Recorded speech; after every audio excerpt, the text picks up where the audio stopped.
Olá, irmãos e irmãs em Cristo. Venho aqui hoje gravar para vocês mais um vídeo no meu canal revelando as profecias da Bíblia. E o tema de hoje é da Escola Sabatina, a lição número 10, Espiritualismo Exposto. Antes de eu falar tudo sobre esse tema, vamos orar para fortalecer a nossa fé? Querido Deus e Pai, muito obrigado por este dia do Senhor, que começou ontem ao pôr do sol e que termina hoje ao pôr do sol. Muito obrigado, meu Deus, por mais um vídeo. Quero portar mais junto de Ti, meu Pai, mais uma vez. Todos os dias sou junto de Ti, meu Pai, mas hoje, principalmente, no dia do Senhor, eu poder proclamar a Tua palavra, proclamar o Teu juízo para todos os povos, nações e línguas, para que eles possam voltar ao primeiro amor e que possam sair do engano do espiritismo, que elas possam voltar ao seu amor, voltar a ajoelhar no chão e adorar ao Senhor, meu Deus, e Deus de todos nós. Por isso, meu Deus, venho aqui hoje para alertar o povo, para acordar o povo, em seu juízo. Estamos no tempo do juízo, a última igreja, a igreja de Laodiceia. Por isso, temos que sair do engano e voltar para a verdade. Por isso, meu Deus, tudo isso agradeço e peço em nome do meu Salvador, Jesus Cristo. Amém.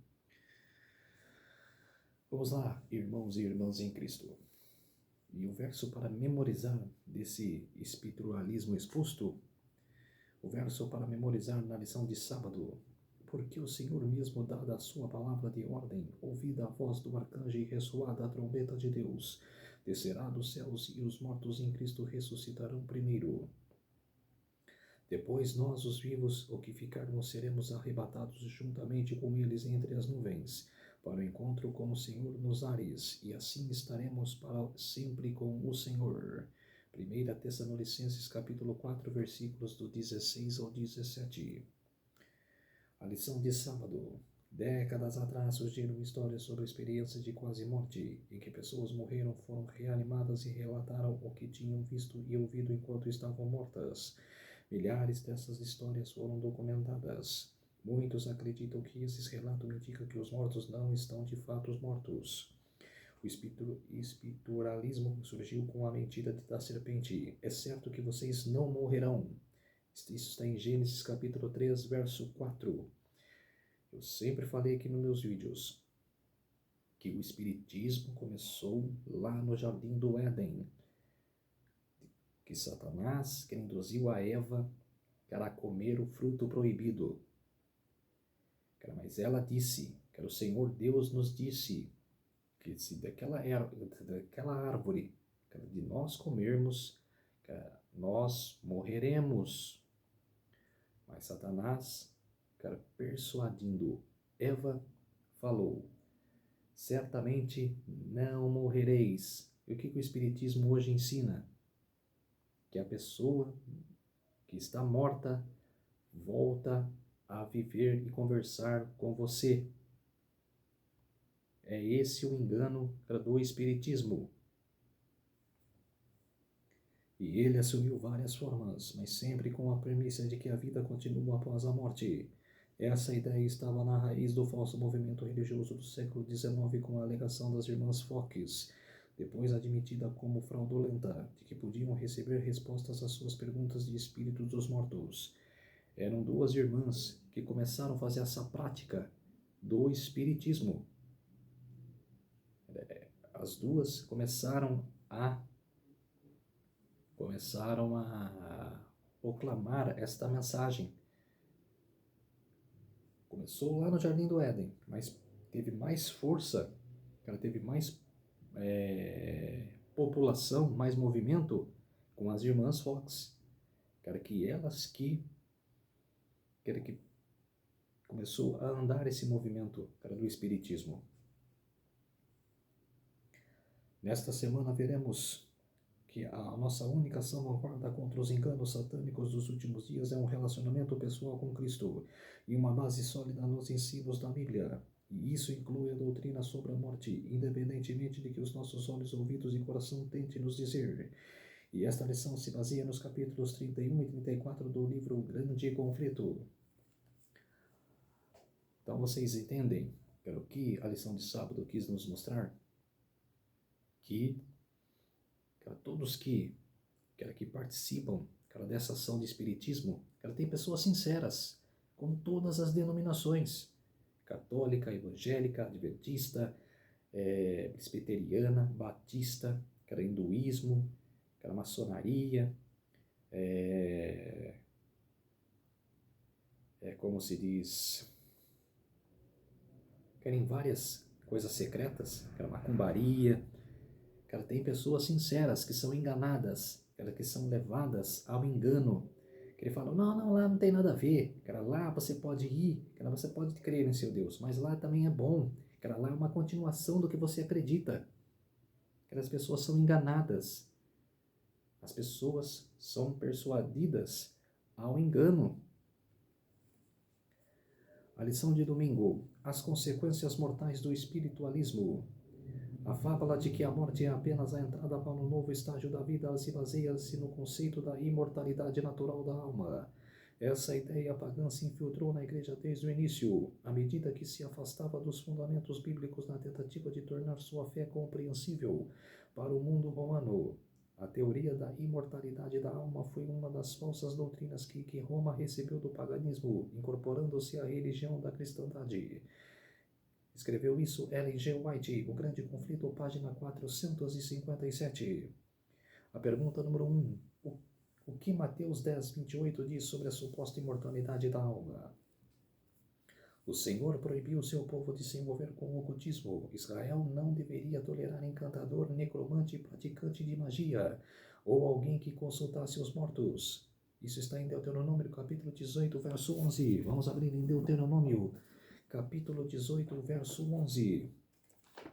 Vamos ver o que diz lá em Deuteronômio.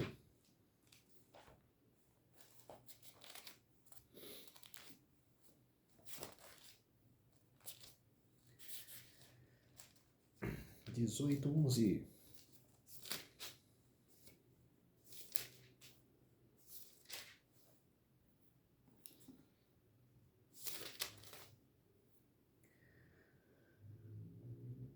Contra os adivinhos e os feiticeiros. Vou ler desde o versículo 9.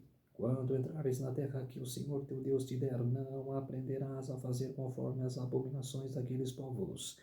Não se achará entre ti quem faça passar pelo fogo o seu filho ou sua filha, nem adivinhador, nem prognosticador, nem agoureiro, nem feiticeiro, nem encantador, nem necromante, nem mágico, nem quem consulte os mortos, pois todo aquele que se faz tal coisa é abominação ao Senhor. Deus abomina, Deus odeia quem está à procura disso e quem está praticando isso. Se você estiver na intenção, cara, de procurar, cara, de saber, cara, de praticar, não faça isso. Lembra que isso é abominação nos olhos do Senhor. Saia disso.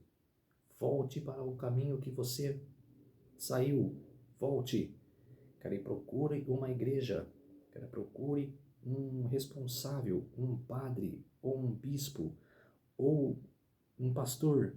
Cara, e coloque as suas dificuldades que você está naquele momento, que você está confiante, cara, de se impor para Deus. Procure um profissional, que você pode falar das suas dificuldades antes de procurar essas práticas abomináveis aos olhos do Senhor. Continuando, pois todo aquele que faz tal coisa é abominação ao Senhor, por estas abominações o Senhor teu Deus o lança diante de ti, lança fora, para você não será salvo.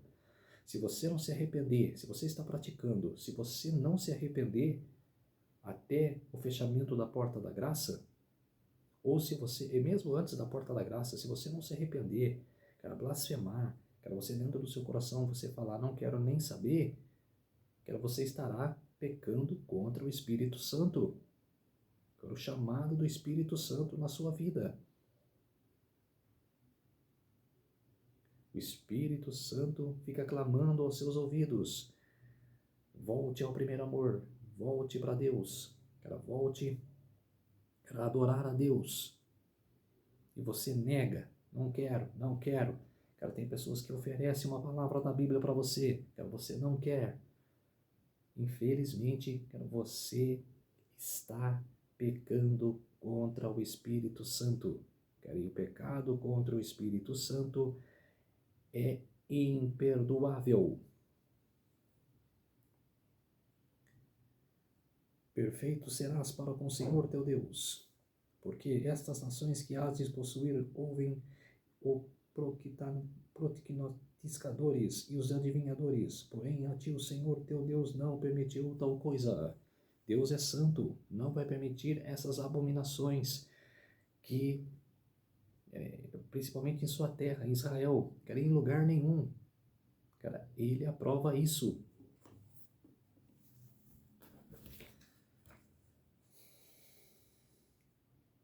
Tais pessoas deveriam ser apedrejadas até a morte. Levítico capítulo 20, verso 27. A punição parece muito dura, mas foi designada para proteger Israel da adoração dos falsos deuses. A feitiçaria é demoníaca. Ela seduz as pessoas à falsa adoração e falsifica o relacionamento genuíno com Deus, mas não satisfaz as necessidades profundas do coração. O Espiritismo está no centro do plano de Satanás de levar o mundo cativo. Mas Jesus, por seu poder, liberta os cativos das correntes do mal os que prendem. A pergunta número 2. O que essas passagens bíblicas nos ensinam sobre a morte e a comunicação com os mortos? A crença de que os mortos vão direto para o céu na morte, embora antibíblica, como a guarda do domingo existe por tanto tempo e está tão firmemente enraizada que é muito difícil abandoná-la. As pessoas usam alguns textos tirados do contexto para tentar justificar a crença, mas esse falso ensinamento as deixa desprotegidas contra os enganos que Satanás pode impor-lhes, especialmente na crise final. É esse engano que Satanás está implantando nas igrejas, que você morre, mais fica vagando no mundo. Aquela pessoa que não resolveu as coisas neste mundo, depois que ela morre, ela volte para resolver, não volte. O que está escrito em Eclesiastes, que os mortos não sabem de nada, que os vivos sim, sabem das coisas, mas os mortos não sabem de nada.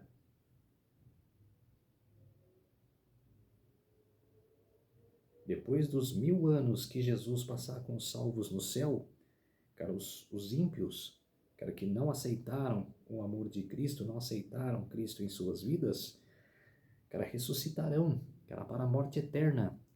Daí eles lembram, do seu último ato. Mas a pessoa que morreu, não lembra de nada mais. Está, é que nem quando você desliga o computador, apagou-se tudo.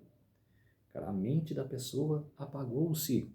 Não lembra de nada.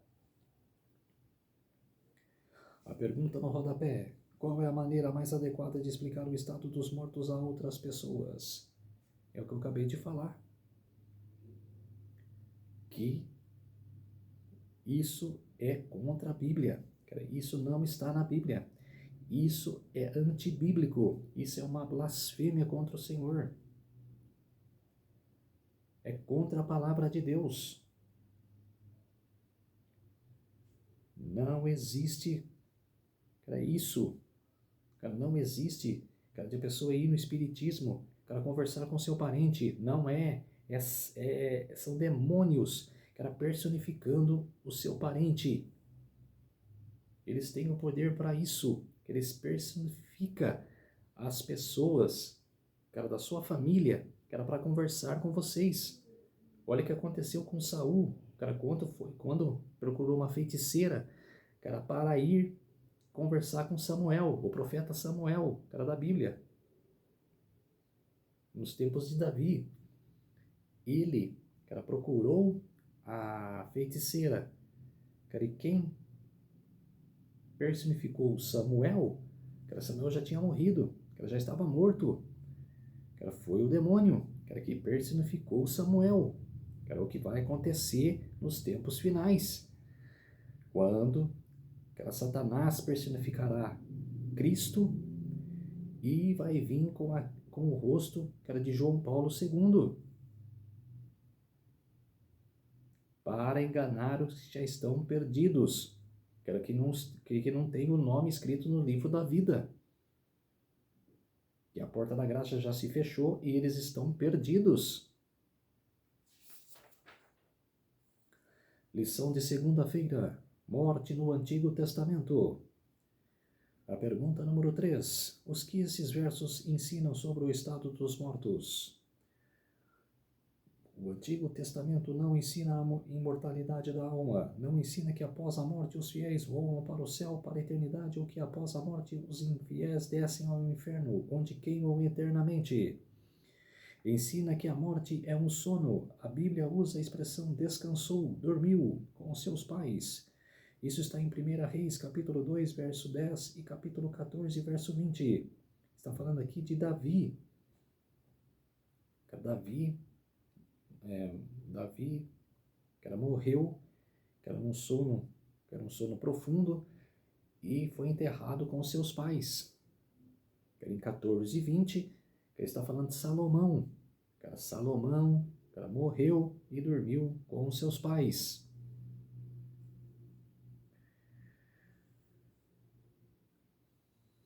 Para descrever a morte dos patriarcas, o sono da morte, Salmos capítulo 13, verso 3 e Salmos capítulo 90, verso 5, referindo-se à morte. Jó falou de não acordar do sono. Jó capítulo 14, verso 12. O salmista escreveu: eu, porém, na justiça contemplarei a tua face. Quando acordar, me satisfarei com a tua semelhança. Salmos 17, verso 15. Quando o exército assírio foi derrotado, a morte dos soldados foi chamada de sono profundo. Salmos capítulo 76, verso 6. A ideia dos mortos como os espíritos desencarnados pairando para se comunicar com os vivos não é conceito bíblico, mas puro paganismo. É pagão. Não existe isso. Deus, quem morreu ficar vagando aqui no mundo. Não existe. É pura blasfêmia. É puro paganismo. Não existe isso. A falha em entender a verdade sobre a morte nos deixa vulneráveis aos enganos de Satanás. Muitos terão de encarar espíritos de demônios personificando parentes ou amigos queridos e declarando a mais perigosas heresias. E esses visitantes apelarão para os nossos mais profundos sentimentos e realizarão milagres para apoiar suas declarações. Devemos estar preparados para resistir a eles com a verdade bíblica, do que os mortos nada sabem, de que os que aparecem desta maneira são espíritos de demônios.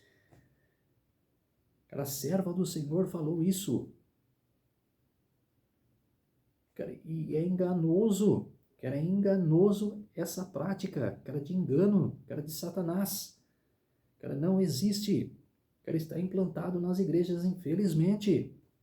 Principalmente na Igreja Católica, que nos momentos finais, da nossa era, nos últimos momentos, até a volta de Jesus, vai ser o paganismo, o protestantismo e o espiritismo, vão andar juntos contra o engano, com o engano contra o povo.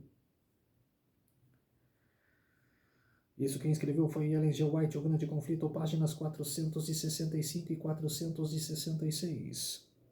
A pergunta número 4. O que elementos sobre o estado dos mortos são acrescentados por esses versos? A morte é um descanso até a ressurreição. Não há espíritos desencarnados pairando para se comunicar com os vivos. Embora os pagãos acreditassem no mundo espiritual, os israelitas entendiam a morte como um sono até a manhã da ressurreição. Quer dizer, não só os israelitas, mas nós hoje, acredita que se morrermos, se merecermos a salvação ainda, vamos acordar com a soar da última trombeta, Jesus soando a última trombeta. Levantem todos, para a ressurreição, meus filhos fiéis, que foram salvos, Todos que forem salvos vai ressuscitar. A pergunta no rodapé: embora lamentamos pelos mortos, precisamos nos consolar com o fato de que, depois que os fiéis fecham os olhos, não importa quanto tempo demore, o que verão assim que acordarem será a segunda vinda de Jesus. E neste momento, o seu primeiro pensamento será: Cristo voltou. Cara, isso não é uma pergunta, isso é uma afirmação. Cara, isso é um contexto afirmativo. A lição de terça-feira: morte no Novo Testamento. Como a descrição da morte no Novo Testamento se compara com a do Antigo Testamento? O Antigo Testamento e o Novo Testamento usam o sono como símbolo da morte. Pelo menos 53 vezes na Bíblia a palavra sono é equiparada à morte. Os escritores bíblicos concordam que não há existência consciente que uma suposta alma imortal que deixaria o corpo após a morte. O Novo Testamento reforça uma dimensão já sugerida no Antigo Testamento: a ressurreição gloriosa no retorno de Cristo. Os evangelhos enfatizam que a vida eterna está somente em Cristo. Os demônios do inferno não podem roubar aos crentes a certeza da vida eterna. Cristo venceu a morte na cruz. A sepultura não pode conter suas vítimas. A ressurreição de Cristo é garantida que os fiéis um dia serão ressuscitados em seu retorno. Paulo declarou: se os mortos não ressuscitam, também Cristo não ressuscitou. E se Cristo não ressuscitou, é vã a fé que vocês têm, e vocês ainda permanecem nos seus pecados. E ainda mais, os que adormecem em Cristo estão perdidos. Se não existe, se fala que Jesus não ressuscitou, então a gente não vai se salvar. Que fala aqui: os que adormecem em Cristo estão perdidos. Todo mundo vai ter a morte eterna. Não acreditem nisso. Não acreditem nesse paganismo. Lê a Bíblia. Lê as Escrituras, para você saber o que Deus está falando na sua palavra. Não fique acreditando em falsas doutrinas. Não fique acreditando em falsas pessoas que enfatizam, que colocam aquela magia nas suas mentes.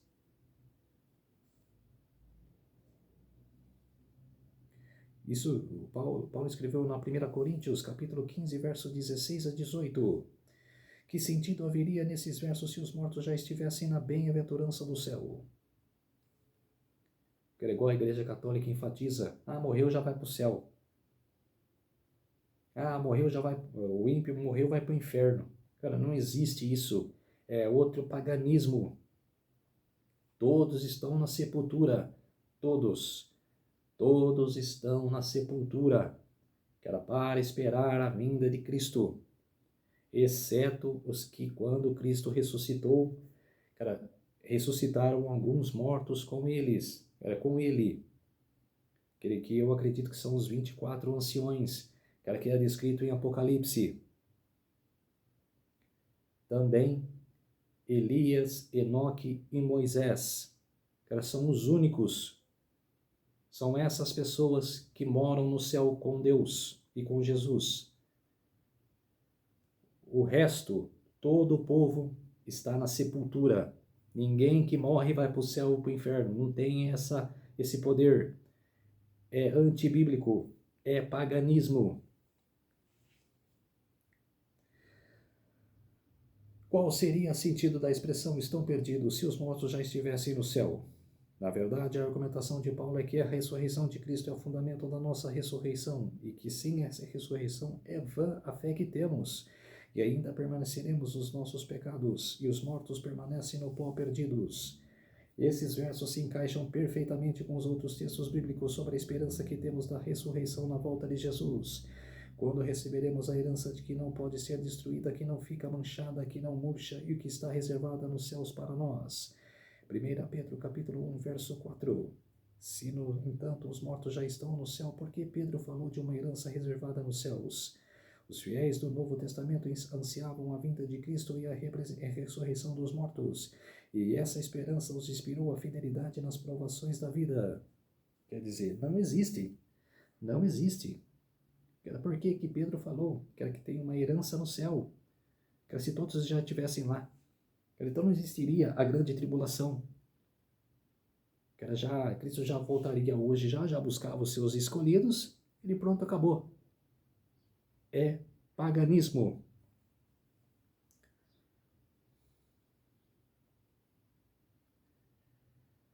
A pergunta no rodapé: por que a ressurreição é uma esperança poderosa para os cristãos? E se tivéssemos a cruz sem a ressurreição, teríamos esperança? Nenhuma. Cara, se Jesus não morresse por nós, a gente não teria esperança nenhuma. A gente estaria perdido agora, sem esperança da salvação. Lição de quarta-feira: Espiritualismo nos últimos dias, parte 1. A pergunta número 6. Que tipo de enganos enfrentaremos nos últimos dias?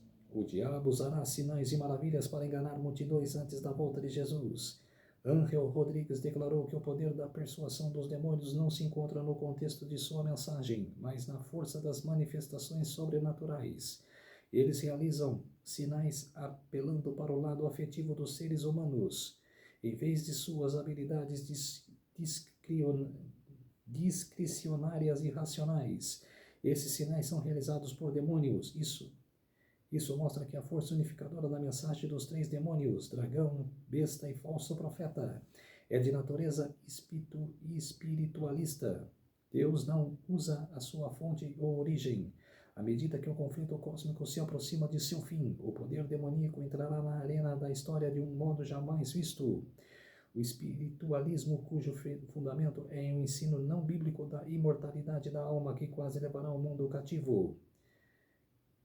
Isso está publicado no The Closet of Comics, Conflict, Holy Angels, Messages, manuscrito não publicado na página 6. A pergunta número 7. Por que é perigoso confiar nas emoções? Que papéis elas têm em nossa experiência? De que modo Satanás poderá contornar nosso pensamento racional a apelar para os nossos sentimentos? Satanás, pouco a pouco, tem preparado um caminho para sua obra-prima de engano. O desenvolvimento do espiritismo até agora não conseguiu executar completamente seus planos, mas conseguirá alcançar seu objetivo no fim dos últimos tempos. Com exceção dos que são guardados pelo poder de Deus e pela fé em sua palavra, o mundo todo será envolvido por este engano. Quem escreveu isso foi Ellen G. White, O Grande Conflito, página 467. Nossa única segurança está em Jesus e em sua palavra. Não é difícil ver como milhões que não entendem o estado dos mortos poderão ser iludidos com a ideia de que os mortos continuem a viver após a morte. A pergunta no rodapé: de quais enganos estamos protegidos quando entendemos que os mortos dormem? Quer dizer, de quais enganos? Esses enganos que eu estou falando. De que eles ficam vagando. Não, que eles ficam lá na sepultura, guardados, se mereceu, a salvação ressuscitará na volta de Cristo. Se é ímpio, ele não mereceu a salvação, vai acordar depois de 1000 anos que Jesus reinará com os seus salvos no céu. Espiritualismo nos últimos dias, parte 2. Nossa esperança da salvação está em Cristo. Suas mãos manchadas de sangue nos convidam a aceitar o sacrifício oferecido a um custo infinito. Em breve, Cristo voltará para reivindicar os seus. A segunda vinda de Cristo é bendita esperança. Isso está em Tiago, capítulo 2, verso 13. O objetivo de Satanás é destruir essa esperança. Ele realizará maravilhas e qualquer coisa que leve as pessoas para longe da verdade e da salvação em Cristo. Aqui está a perseverança dos santos que guardam os mandamentos de Deus e a fé em Jesus. Apocalipse 14, 12. Na luta final, Satanás tentará impedir que as pessoas guardem os mandamentos de Deus ou tenham a fé em Jesus. Precisamos ter cuidado com qualquer ensinamento que, mesmo acompanhado de sinais e milagres, nos afaste de alguma dessas duas características do remanescente. Se você estiver numa praça pública, ou em qualquer lugar, ver pessoas que fazem sinais, maravilhas, não fiquem indignados, não fiquem, como se diz assim, espantados. Cara, não fique assim, cara, com esperança de alguma coisa. Aqueles que são enganadores. Ninguém tem poder de fazer nada. Cara, se fizer, é antibíblico. Está blasfemando contra Deus. Ele está usando o poder de Satanás. Cara, não fique emocionado. Vê, cara, chega na sua casa, cara, procure na Bíblia se isso está falando, cara, se isso é bíblico. Cara, não é. Cara, você não encontrará. Cara, se falar, cara, é contra bíblico, é antibíblico. Não acredite nessas coisas. A pergunta número 8. O que a Bíblia nos diz sobre o poder enganador e a maneira de operar de Satanás? Nos últimos dias, momentos da história, segundo Satanás prolongará seu engano final. Terríveis cenas de caráter sobrenatural logo se manifestarão nos céus como indício do poder dos demônios que realizarão milagres. Os espíritos diabólicos irão aos reis da terra e ao mundo inteiro para mantê-los no engano e forçá-los a se unir a Satanás em sua última luta contra o governo do céu. Surgirão pessoas dizendo ser o próprio Cristo e Rei, reivindicando o título e adoração que pertence ao Redentor do mundo. Farão milagres extraordinários de cura, afirmando terem recebido do céu revelações que contradizem o testemunho das Escrituras. Como ato culminante no grande drama do engano, o próprio Satanás personificará a Cristo. Há muito tempo a Igreja diz considerar o advento do Salvador como a concretização de suas esperanças. Em várias partes da terra, Satanás se manifestará entre as pessoas como um ser majestoso, semelhante à descrição do Filho de Deus dada por João no Apocalipse, capítulo 1, versos 13 a 15. Ellen G. White, O Grande Conflito, página 518. A pergunta no rodapé. Entender a verdade sobre a volta de Cristo e o estado dos mortos dos livros do engano? Com certeza. É isso que as pessoas têm que estudar. A volta de Cristo, que é verdadeira, você querendo ou não, que ele voltará, e saber de toda a Bíblia, a verdade de toda a Bíblia. Cara, foge dos enganos de Satanás. Cara, foge dos enganos do inimigo. A lição de sexta-feira, estudo adicional. O livro de Let's Strobel, The Case for Heaven, em defesa do céu, traz a premissa de que na morte os mortos permanecem vivos em algum tipo de existência consciente, tendo como parte da prova as experiências quase morte. Um exemplo, outra menina que teve uma experiência de quase morte durante uma cirurgia cardíaca, disse que encontrou seu irmão na vida após a morte, que a surpreendeu pois ela não tinha irmão. Quando voltou à consciência e contou ao seu pai, ele revelou a ela pela primeira vez que ela de fato tinha um irmão, mas ele haveria morrido antes de ela nascer. Let's Strobel, The Case for Heaven, Grand Rapids, Miss Oberon, Bronx, 2021, página 69. Strobel luta, no entanto, para harmonizar a ideia da vida após a morte com o ensino bíblico que somente quando Cristo voltar os fiéis receberão sua recompensa. Muitos terão de encarar espíritos de demônios personificando parentes ou amigos queridos e declarando as mais perigosas heresias. Esses visitantes apelarão para os nossos mais profundos sentimentos e realizarão milagres para apoiar suas declarações.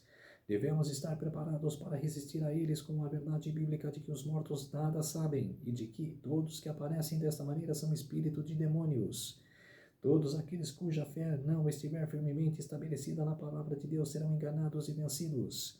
Satanás age como todo engano de injustiça, segundo Tessalonicenses capítulo 2, verso 10, para obter domínio sobre os filhos dos homens, e seus enganos aumentarão continuamente. Os que buscam sinceramente o conhecimento da verdade e se esforçam para purificar o coração pela obediência, fazendo o que está ao seu alcance para se prepararem para o conflito, encontrarão refúgio seguro no Deus da verdade. Quem escreveu isso foi a escritora Ellen G. White, O Grande Conflito, páginas 465 e 466. Então, povo de Deus, essa foi a lição. A lição número 11. A lição número 10. Espiritualismo exposto. Como está exposto no mundo, povo de Deus. Saia desse engano. Se vocês estiverem nesse engano, saiam dela. Bela frase de Apocalipse 18:4, sai dela, povo meu. Saia desses enganos. Saia dessas denominações que levam você à ruína, para você acreditar coisas vãs, quero acreditar em coisas vazias, que ela saia desse engano. É o meu apelo para todos vocês.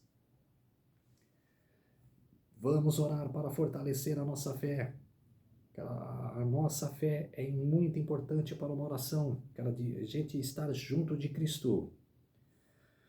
Querido Deus e Pai, muito obrigado por esses minutos e segundos que o Senhor esteve comigo, que eu estive com o Senhor, meu Pai, para reger, quero pôr esse alerta a este engano que está imperando no mundo, o Espiritismo, Senhor, para que as pessoas possam sair desse engano, possam sair dessa denominação e possam voltar ao primeiro amor, que é encontrar ao Senhor, meu Pai. Aceitar Deus, aceitar Jesus em suas vidas, aceitar firmemente, quer andar na salvação, andar na luz, andar com Deus todos os dias de suas vidas. Por isso, meu Deus, eu faço esse alerta, coloca no coração dessas pessoas para sair desse engano, para sair de acreditar em coisas vãs e sim acreditar no Senhor, meu Deus. Por isso, meu Deus, agradeço e oro em nome de Jesus. Amém. Então, povo de Deus, me fortalece aqui no YouTube, me ajude. Quero deixe seu like, se inscreve no meu canal, ative os sininhos de notificação para receber o meu vídeo e até o próximo vídeo, povo de Deus. A lição número 11 da Escola Sabatina, o Grande Conflito. Feliz sábado a todos e até o próximo vídeo. Tchau.